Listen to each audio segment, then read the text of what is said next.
Umemaliza kujitambulisha na haujasema ulitoka wapi, haujasema kama ni kijana. Wafuasi wako ambao wanatufuatilia mtandaoni hawajui, wanaona Igisubizo GMV ni mtu gani? Ni mrokole, ni mpagani, ni baba, ni kijana, ni Jamari, ni mtu gani? Asante. Mimi naishi sehemu ya Kigali, Rwanda. Ndio. Sijaoa, mimi ni kijana. Bado kijana. Ni kijana. Aha. Mtu gani wewe Jamari? Mpagani, Mkristo, muimbaji, unafanya nini kama kawaida kabla ya kwenda kusoma? Nilikuwa Mkristo. Ulikuwa Mkristo tu? Wa kawaida. Na ulisikiaje waliokuambia? Hebu kwanza ulitoa wapi hiyo ya kujisikia kwenda kusoma chuo cha Biblia, kwenda kusoma teolojia, na ngarau unaonekana kuwa ni kijana mdogo? Kwanza nilijisikia kwa Jado, hizo habari nilisikia kwa Jado.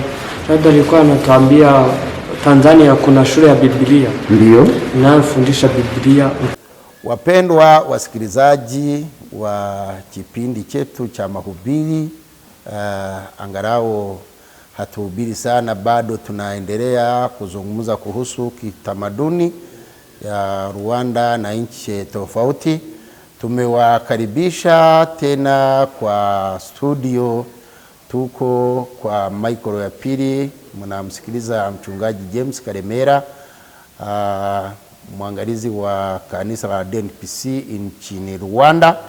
Na kwa upande mwingine Michael, tunako mgeni wetu, mnamuona kijana mdogo na ni msomi, ametoka kusoma chuo cha Biblia huko Tanzania. Tumependa tuzungumze naye machache kwa Kiswahili na kwa safari yake ya kwenda kusomea lugha ya Kiswahili, kusomea teolojia na maendeleo mengine aliyojifunza. Tatuelezea mengi.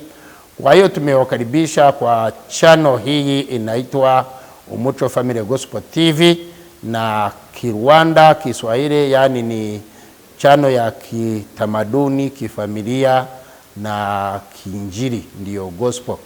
Kwa hiyo tumewakaribisha watu wa Rwanda wote ambao mnatufuatilia mtandaoni. Tumewakaribisha wanjirani wa Tanzania, ni wapendwa wetu wengi sana, makanisa tofauti ya kina kanisa letu la DNPC Tanzania ni wengi sana. Kuna Katesh kwa askofu, baba askofu Kalori, tupate na muda wa kumsalimia katika jina la Yesu. Mwalimu William Diwani Katesh tunamsalimia, pia tunamutakia mema kwa msaada wake. Kina ndugu tofauti, katibu mkuu DNPC kule mji mdogo wa Dongobesh, Jacobo Matayo. Tunapenda tuwasalimie wote wa ndugu wa kina askofu Bayo, kuna askofu tofauti wano. Nimeshapata marafiki wengi sana, na kuna mchungaji Esther, kuna wa Kenya Patrick Cheki, alikuwa mwalimu wangu tangu zamani na hadi anaendelea na kufundisha chuo kikuu cha Biblia huko Tanzania, na wandugu wengine wote. Kuna wa Kenya ambao wanasikiliza lugha ya Kiswahili. Kipindi cha Kiswahili bado hatujaanzisha, lakini kwa kuwa tuko na msomi au mwanafunzi aliyotoka kujifunza neno la uzima huko Tanzania, ndio maana tumeweka labda angalau tuseme machache kwa Kiswahili, lakini bado tunaandaa kipindi cha Kiswahili kupitia mafundisho yetu ya kitamaduni, kifamilia na kielimu kwa uinjilisti. Karibuni wa Rwanda, wa Kenya, wa Uganda, wengi wanasikiliza Kiswahili na ni wafuasi wetu, wanatufuatilia sana mtandaoni. Kuna wa Kongo, wa ndugu wa maskofu Kongo, kuna Warundi, wachungaji maskofu, watu tofauti wa aina tofauti. Kipindi kinatuhusu sisi zote. Kuna watoto wa changa, watoto wa umri ya juu na wazazi na wengine kokote ambaye mnatufuatilia.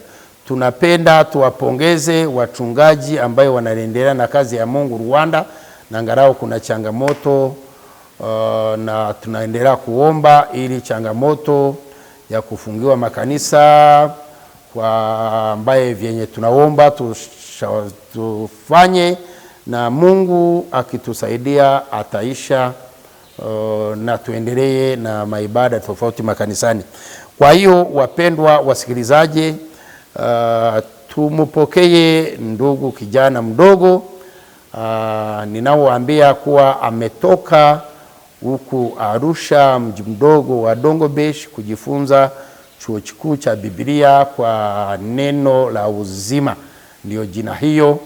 Hebu kijana, unaweza ukaanza kujitambulisha kwa majina na mahali uliotoka nchini Rwanda. Karibuni. Asante. Nawasalimia wote katika jina la Yesu. Ndio, sauti ni ndogo sana. Kwa majina yangu naitwa Gisubizo Jemove kutoka Rwanda. Ndio. Nilijifunza Biblia kutoka mwaka uliopita kufika mwaka huu. Rwanda unatokea wapi kijana? Na angalau unaweza kukuita kijana na ni baba wa watu. Haina shida. Kwa hiyo wale ambao ni watufuatilia wanaweza haya, ulikuwa unatuelezea GMV au Igisubizo ni mtu wa aina gani? Ni kijana, umeoa, ni nini wewe unajisi wewe ni nani? Asante. Mimi ni kijana sijaoa. Ni kijana sijaoa. Ni mvulana. Kabla ya kuenda shule la Biblia ulikuwa unafanya nini? Ulikuwa mrokore? Ulikuwa hujaokoka? Umesikiaje kwenda kujifunza chuo cha Biblia? Nilikuwa nimeokoka, nilikuwa nampenda Yesu, nilikuwa Mkristo. Ndio. Baadaye ukajisikiaje? Ukasikiaje kwenda kusoma Biblia? Na angalau ni kijana Mara ya kwanza nilisikia hizo habari kwa Jado. Ndio. Alituambia Tanzania kuna shule ya Biblia ambayo inafundisha Biblia. Ukimaliza kufundisha Biblia unaweza kuwa mchungaji. Mchungaji yule watu hawezi kumdharau kwa ajili ya masomo yake. Kwa kuwa ulijifunza neno la uzima. Si ndio? Ndio. Ukasikia vizuri uende kujifunza Biblia kwa kuwa hawezi kudharau. Ndio. Kwa hiyo GMV mara ya kwanza ndio mara ya kwanza kwenda kujifunza Biblia au ulikuwa ulishajifunza mahali pengine? Ndio mara yako ya kwanza kujifunza kwenda. Uliosikia kwamba utaenda kujifunza Biblia kwa nchi jirani, nchi ya Tanzania ni mbali kidogo, sio karibu, na nchi ndio mara ya kwanza ulikuwa umeenda Tanzania, ulijisikiaje hiyo kwanza? Yaani mara ya kwanza nisikia hizo habari nikajisikia vizuri. Nikasema na mimi nataka nijifunze Biblia alafu niwe mchungaji. Kwa uliosikia kwenda kusoma Rwanda kuna mashule ya Biblia. Ulio kwanza kusikia kwamba naenda kusoma Tanzania, wewe ulifikiria nini?